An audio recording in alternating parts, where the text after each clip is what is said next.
الحمد لله رب العالمين، والصلاة والسلام على حبيبه سيد المرسلين وعلى آله وأصحابه أجمعين، أما بعد. أعوذ بالله من الشيطان الرجيم، بسم الله الرحمن الرحيم. إنا نحن نزلنا الذكر وإنا له لحافظون. قال الله تبارك وتعالى في كلامه الآخر: ألف لام ميم ذلك الكتاب لا ريب فيه هدى للمتقين. قال النبي صلى الله عليه وسلم: خيركم من تعلم القرآن وعلمه، أو كما قال عليه الصلاة والسلام. الہی رونق اسلام کے سامان پیدا کر، الہی رونق اسلام کے سامان پیدا کر، دلوں میں مؤمنوں کی الفت قرآن پیدا کر. اکرم سامعین اکرام، بزرگوں اور دوستوں، اللہ تبارک و تعالیٰ کا فضل ہوا ہے کہ اس نے ہم سب کو جمعے کی نسبت سے جمع ہونے کی توفیق عطا فرمائی. آج کی اس محفل میں ہماری گفتگو کا موضوع سخن دنیا کی سب سے پاکیزہ اور مقدس کتاب قرآن پاک ہے. ہمیں چڑھتے سورج کی طرح یقین ہے کہ اس کا ایک حل سچا اور صادق ہے. وہ قرآن پاک جس کی زبان مقدس، بیان مقدس، جو فصاحت و بلاغت کا ٹھاٹے مارتا سمندر ہے، جس کے متعلق ارشاد ربانی ہے. قرآن وہ کتاب ہے جس کے اندر کوئی شک و شبہ نہیں ہے. نبی اکرم صلی اللہ علیہ وسلم نے ارشاد فرمایا: خیرکم من تعلم القرآن وعلمہ. تم میں سب سے بہترین شخص وہ ہے جو قرآن کریم کو سیکھے اور سکھائے. رب ذوالجلال کی طرف سے قرآن کریم ایک عطا کردہ بہت ہی حسین تحفہ ہے، جس نے 23 برس کے قلیل مدت کے اندر پورے عالم میں انقلاب برپا کر دیا. بڑے سے بڑے فصحاء، بلغاء، علامہ، شعراء حیران و ششدر رہ گئے. جس کی آیتوں کو سن کر پتھر دل موم ہو گئے. یہی وہ قرآن ہے جس کی بدولت ضلالت و گمراہی کے اندر پھنسی ہوئی انسانیت کا درد و غم ملا. یہی وہ قرآن ہے جس کی بدولت حضرت عمر فاروق کو ایمان نصیب ہوا. یہی وہ قرآن ہے جس کی بدولت جنات و شیاطین کا آسمان پر جانا بند ہوا. یہی وہ قرآن ہے جس کی بدولت محبوب حقیقی کی رضا نصیب ہوتی ہے. یہی وہ قرآن ہے جو سچائی اور امانت داری کا درس دیتا ہے. یہی وہ قرآن ہے جس کے بارے میں خود مالک کائنات نے قرآن کے اندر فرمایا ہے: انا نحن نزلنا الذکر وانا له لحافظون. کہ ہم ہی نے اس قرآن کریم کو نازل کیا ہے اور ہم ہی اس کی حفاظت کرنے والے ہیں. حفاظت کس کے ذریعے کی جاتی ہے؟ حفاظت کی جاتی ہے علماء اکرام کے ذریعے. حفاظت کی جاتی ہے مدارس کے اندر چھوٹے چھوٹے بچوں کے ذریعے. وہ اپنے دل کے اندر قرآن کریم کو محفوظ کرتے ہیں. 28ویں پارے کے اندر اللہ تبارک و تعالی فرماتے ہیں: لو انزلنا هذا القرآن على جبل لرأيته خاشعا متصدعا. اگر ہم اس قرآن کو پہاڑوں پر نازل کرتے تو یقیناً وہ پھٹ جاتے، ریزہ ریزہ ہو جاتے. اگر اس قرآن کریم کو اس دھرتی پر، اس زمین پر نازل کرتے تو دھرتی بکھر جاتی، دھرتی کا سینہ پھٹ جاتا. اس قرآن کریم کو برداشت کرنے کی طاقت ہر کسی میں نہیں.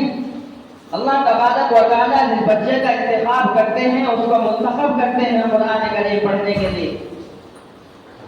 قرآن کریم پڑھنے کے لیے ہی آیا گیا ہے، لیکن ہر انسان قرآن کریم پڑھنے کے لائق نہیں بنا. قرآن جیسے ایک عظیم دولت، ایک ایسی چیز جس کو اللہ تبارک و تعالیٰ نے 1450 سال پہلے اتارا تھا، لیکن قیامت تک ہر سوال کا جواب اس کے اندر محفوظ فرما دیا ہے. آج ہم علماء اکرام کو برا بھلا کہتے ہیں، اماموں کو برا بھلا کہتے ہیں، ان پر آ کر حکم چلاتے ہیں۔ دھیان رکھنا کہ صحبت کا اتنا بڑا اثر ہوتا ہے کہ شہید اسماعیل رحمت اللہ علیہ نے ایک مرتبہ نماز پڑھنی شروع کی۔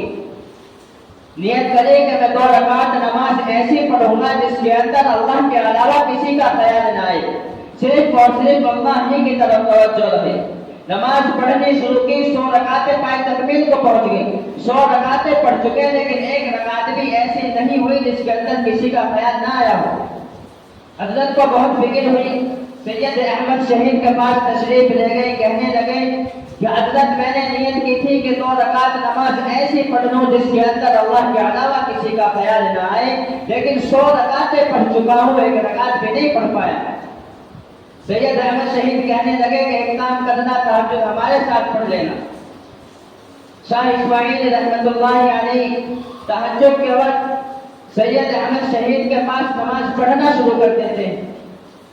ایسی کیفیت طاری ہوتی ہے کہ ابھی پہلی رکعت کا سجدہ نہیں کیا تھا کہ ان کے اوپر رفقت شروع ہو گئی، نماز کا سلام پھیرنا مشکل ہویا، اتنے رونے لگے، کیونکہ ان کے ساتھ سید احمد شہید کی صحبت مل گئی، ایک بڑے عالم کی صحبت میں پڑھنے لگے۔ اسی طریقے سے امام اعظم رحمت اللہ علیہ جو چاروں اماموں میں سب سے بڑے امام، جن کے مسلک کو ہم ماننے والے ہیں، حضرت امام یوسف بچپن کا زمانہ ہے، طالب علمی کا دور ہے، باپ کا سایہ سر سے اٹھ چکا، باپ کا انتقال ہو گیا، ماں نے دھوبی کے پاس بھیجا کہ جاؤ کپڑے دھونے کا ہنر سیکھو، اس کے بعد کچھ پیسے کمانا کہ گھر میں کھانا پکانا ہو سکے، گھر کا خرچہ چل سکے۔ لیکن راستے میں امام اعظم ابو حنیفہ سے ملاقات ہوتی ہے، ان کے درمیان بات شروع ہو گئی۔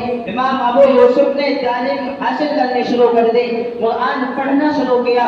ماں کو معلوم ہوا کہ میرا بیٹا تو دھوبی کی دکان کو چھوڑ کر امام اعظم کے پاس جا رہا ہے۔ ماں نے انہیں سمجھایا، امام اعظم کو پتہ چلتا ہے تو کہنے لگے کہ ماں سے جا کر کہو کہ امام اعظم ایک ایسا ہنر سکھا رہے ہیں جس کے اندر آمدنی ہی آمدنی ہے، جس کے اندر پیسہ ہی پیسہ ملے گا۔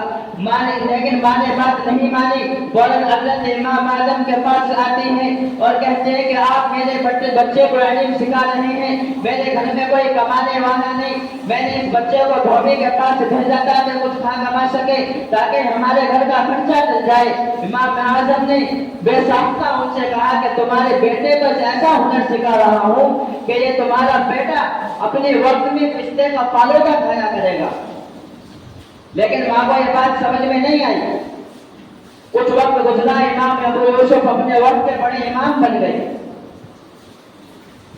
جب امام اعظم امام یوسف رحمت اللہ علیہ چیف جسٹس بنے تو وقت کا بادشاہ ہارون رشید حضرت یوسف کے پاس تشریف لاتا ہے اور عرض کیا کہ حضرت میں نے آپ کے لیے کوئی چیز تیار کی ہے۔ امام یوسف نے لے کھانا شروع کیا تو کہنے لگے بڑی ہی لذیذ چیز ہے، کیا ہے؟ وقت کا بادشاہ کہتا ہے کہ حضرت یہ پستے کا فالودہ ہے، مجھے بھی یہ روزانہ نہیں ملتا لیکن آپ کے لیے روزانہ آیا کرے گا۔ جو چیز بادشاہ کو نصیب نہیں وہ امام یوسف کو ملی۔ امام یوسف کو یاد آیا کہ میری والدہ سے امام اعظم نے کہا تھا کہ تیرا بیٹا اس ہنر کو سیکھنے کے بعد پستے کا فالودہ کھائے گا۔ بادشاہ سے بڑا عہدہ ہو گیا ان کا، صرف اس قرآن کریم کو سیکھ کر، اس علم کو سیکھ کر۔ آج ہماری حالت ہے کہ علماؤں سے کٹ رہے ہیں، جس کے گھر نہیں چلتی آ کر امام پر چلا دیتا ہے۔ یاد رکھنا، امام سے کٹنے والے، امام کو اپنا غلام سمجھنے والے کبھی کامیاب نہیں ہو سکتے۔ یہ بات میں نے کہا، خود اللہ کے نبی نے فرمایا تھا العلماء ورثۃ الانبیاء، کہ علماء انبیاء کے وارث ہیں۔ آپ علماء کو ٹھکرا رہے ہیں تو گویا نبی کے دین کو ٹھکرا رہے ہیں، اور نبی کا دین ٹھکرانے والا کبھی کامیاب نہیں ہوا۔ یا آپ کو ابھی لگتا ہے کہ اس دنیا کے اندر کچھ نہیں، مولوی بننے کے اندر کچھ نہیں ملتا ہے، بشرطے کہ یہ ہے کہ ہم کمانا نہیں چاہتے۔ اگر دین کے اندر پیسہ ہی کمانا ہوتا تو حضرت عمر سے بڑا بادشاہ اس دنیا کے اندر نہیں آیا، ان کے پاس تو مال ہی مال ہوتا۔ 22 لاکھ مربع میل پر حکومت کرنے والا بادشاہ، حالت گھر کے تھے کہ ایک وقت کھانے کے لیے روٹی نہیں تھی، اتنے بڑے بادشاہ کے پاس کچھ نہیں تھا، کیونکہ انہیں اس دنیا سے محبت نہیں، اللہ سے محبت تھی، اس دنیا کے مال سے محبت نہیں، نبی سے محبت تھی، اس دنیا کے کاروبار سے محبت نہیں تھی، نبی کے لائے ہوئے دین سے محبت تھی، اور یہی وجہ تھی وہ کامیاب بھی تھے، ورنہ اس وقت میں کوئی نئی چیز ایجاد نہیں ہوئی تھی، یہی قرآن تھا، یہی کتابیں تھیں، فرق تھا کہ وہ کتاب کے مطابق چلتے تھے، ہم نہیں چلتے، ہم نے آج قرآن جیسی مقدس کتاب کو بھلا دیا اور ہم گمراہ ہو بیٹھے۔ قرآن ایک ایسی کتاب ہے جس وقت قرآن ملا تو وہ قوم جو مردہ تھی طاقت و قوت سے ایسے ریڈ ہو گئے کہ بڑے بڑے سلطنتوں کا تختہ پلٹ دیا، جنہیں اٹھ کے میگنیوں میں کھیلنے والا سمجھا جاتا تھا وہ صحابہ رضی اللہ عنہم اجمعین بن گئے، ایسے طاقت ملی کہ ان کے سامنے کسی کے کھڑے ہونے کی ہمت نہیں تھی، کیونکہ قرآن سے وابستہ تھے، قرآن کے ساتھ چلے تھے۔ ہم قرآن کے ساتھ تو جب چلیں گے جب عالموں کے ساتھ چلیں گے، کیونکہ قرآن کو جاننے والا ایک عالم ہے، حافظ میں صرف قرآن کریم کو حفظ کر لیتا ہے، قرآن کے بارے میں جانتا نہیں، قرآن حفظ کرنا کافی نہیں، قرآن کو سمجھنا کافی ہے، قرآن کریم کے اندر سے مسائل نکالنا ہوتا ہے، قرآن کریم کو سمجھ کر اس کا مطلب بیان کرنا ہوتا ہے۔ حفظ بن کر تو صرف آپ یہ سمجھے کہ حفظ کر لیا قرآن کریم یاد ہو گیا، بس اتنے تک ہی محدود ہے۔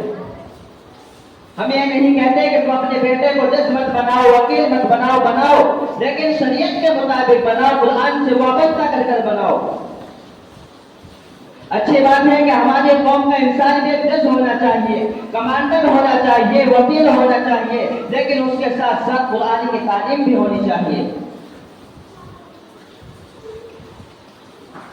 بغیر قرآن کریم کی تعلیم کے اگر وہ جج بھی بنے گا تو فیصلے صحیح نہیں کرے گا، کیونکہ وہ جانتا نہیں صحیح کیا ہے غلط کیا ہے۔ مفتی شفیع عثمانی رحمۃ اللہ علیہ اپنے وقت کے اتنے بڑے عالم تھے کہ اس وقت میں کوئی عالم نہیں تھا، اور آج بھی ان کے لڑکے مفتی تقی عثمانی اتنے بڑے عالم ہیں کہ ان کے وقت کا بھی کوئی عالم نہیں۔ حضرت جج تھے، معلوم کیا کہ حضرت آپ اتنی آسانی سے فیصلہ کیسے کر دیتے ہیں؟ حضرت کہنے لگے کہ میں نے تو ہدایہ کتاب پڑھی ہے، جو عربی کی لگ بھگ 7 سال کے اندر پڑھائی جاتی ہے۔ یہ تو صرف حکومت کے بعد اوپر بات ہے کہ انگلش پڑھنے والوں کو عہدہ ملتا ہے، ورنہ مولویت کرنے والا انسان، کتابوں سے قرآن سے وابستہ انسان ایک جج کا عہدہ سنبھالنے کی قابلیت رکھتا ہے، کیونکہ وہ جانتا ہے صحیح کیا ہے غلط کیا ہے، کیونکہ قرآن نے اسے سب کچھ سکھایا ہے۔ ایک کورٹ میں ایک مسئلہ پیش آتا ہے، کسی پر حل نہیں ہوا، ایک صاحب گئے مولانا کے پاس، کہا کہ حضرت آپ تو چٹکیوں میں مسئلے حل کر دیتے ہیں، بتائیے کیا کرنا ہے۔ کیس آیا ہے، 2 بچوں کی ماں ایک کہتی ہے کہ میرا بیٹی پیدا ہوئی ہے، دوسری کہتی ہے کہ بیٹا پیدا ہوا ہے، لیکن دونوں کے بچے بدل دیے گئے، پتہ کیسے لگائیں؟ مولوی صاحب نے بڑی آسانی سے کہہ دیا کہ آپ ایک کام کیجیے، دونوں ماؤں کا سیمپل منگوا دیجیے۔ دونوں ماں کے دودھ کا سیمپل منگوایا گیا، مولوی صاحب نے فیصلہ کر دیا کہ لڑکی اس عورت کی ہے، لڑکا اس عورت کا۔ پورا مجمع تعجب میں ہے کہ آخر اتنی آسانی سے کیسے ہو سکتا ہے؟ معلوم کیا گیا کہ تم نے کیسے کیا؟ جواب دیتے ہیں قرآن کریم کہتا ہے یوصیکم اللہ فی اولادکم للذکر مثل حظ الانثیین، کہ بیٹے کے مقابلے میں بیٹے کا ایک حصہ ہے، اگر بیٹے کے 2 حصے ہیں تو بیٹے کا بھی ایک حصہ ہے۔ اسی کے مطابق پتہ چلا کہ اللہ تبارک و تعالیٰ نے لڑکے کے ماں کے اندر 2 گنا زیادہ رکھا ہے اور لڑکے کے اندر 1 گنا رکھا ہے۔ کتنی آسانی سے صاف کر دیا، کیونکہ وہ جانتے تھے قرآن کیا کہہ رہا ہے، اور یہ کوئی معمولی بات نہیں۔ آج ہمارے اس دور کے اندر سب سے زیادہ اس چیز کو ختم کیا گیا ہے، جبکہ اللہ تعالیٰ نے وصیت کی ہے۔ یوصیکم اللہ کا لفظ بڑا ہے، اس کے اندر خطرناک ہے، کیونکہ ایک بات کہنے میں اور وصیت کرنے میں زمین آسمان کا فرق ہوتا ہے۔ اللہ تعالیٰ نے کہہ دیا کہ یوصیکم اللہ فی اولادکم للذکر مثل حظ الانثیین، اگر تمہارے پاس 3 حصے ہیں تو 2 بیٹوں کو 2 بیٹیوں کو، لیکن افسوس آج کل بیٹیوں کا حق مان دیا گیا۔ ہم کیا سمجھتے ہیں کہ بیٹیوں کو دیں گے تو ہمارے پاس نہیں رہے گا، ہم اپنی بہن بیٹیوں کو دیں گے، دوسرا اپنی بہن بیٹیوں کو دے گا، ہمارے پاس تو پھر بھی آ جائے گا۔ لیکن نہیں، جائز کام کو ناجائز بنانے پر تلے ہوئے ہیں۔ ابھی 2 جمعے پہلے میں نے کہا تھا لا یؤمن احدکم حتی اکون احب الیہ من اہلہ و مالہ، تم میں سے کوئی انسان اس وقت تک مومن نہیں ہو سکتا جب تک کہ محمد رسول اللہ صلی اللہ علیہ وسلم سے سچی پکی محبت نہ کرے۔ اگر محبت کرنے والا انسان ہوگا تو ان کے ہر حکم کو لائے ہوئے کو مانے گا اور ضرور مانے گا۔ لیکن ہمارا حال یہ ہے کہ اس کان کو سنا، اس کو نکال دیا۔ ممبر پر مولوی صاحب نے باتیں بتائی، جمعہ ہوا، خطبہ ہوا، دعا ہوئی، سب غائب۔ کسی کا کوئی معلوم نہیں کہ کیا بات کہی گئی۔ آج یہی حال ہے کہ ہم پریشانی کے اندر مبتلا ہے، اس کی صرف یہی وجہ ہے جب علماء اکراموں سے کٹ گئے، قرآن سے کٹ گئے۔ جس کو اللہ کے نبی اپنا وارث بتا رہے ہو، اس کا کتنا بڑا مقام ہوگا، اور آج ہم اسی پر حکم چلا رہے ہیں۔ کسی کا ذرا سا کام ہوگا کہا کہ امام صاحب سے حضرت آج کا موٹر نہیں چلائی آپ نے، مسجد کا قوم کی ہے، جس سب کا حق ہے، سب کو برابر تھوڑا ملتا ہے، کوئی بھی چلا سکتا ہے، لیکن نہیں، امام ہی کرے گا۔ ہماری یہ حالت اب یہی وجہ ہے ہماری بربادی کی، کیونکہ اللہ نے نبوت کا دروازہ بند کر دیا۔ نبی اکرم صلی اللہ علیہ وسلم کے بعد دنیا کے اندر کوئی نبی آنے والا نہیں ہے۔ اگر ہمیں کوئی سکھانے والا ہے تو ایک عالم ہے، ایک مفتی ہے، ایک مولوی ہے، لیکن ہم تو انہیں پر حکم چلا رہے ہیں، ان کے بات کو نہیں مان رہے ہیں، تو ہم کیسے سمجھیں گے کہ دین ہے کیا، قرآن ہے کیا، قرآن کے اندر اللہ نے فرمایا کیا ہے۔ قرآن کو بھلا بیٹھے، دین اسلام کو بھلا بیٹھے، صرف اپنے کاروبار کے اندر توجہ ہے۔ جس رب کریم نے تم کو پیدا کیا ہے، جس نے تمہیں کاروبار دیا ہے، خدا نہ خواستہ کاروبار چھین لیا تو کیا ہوگا؟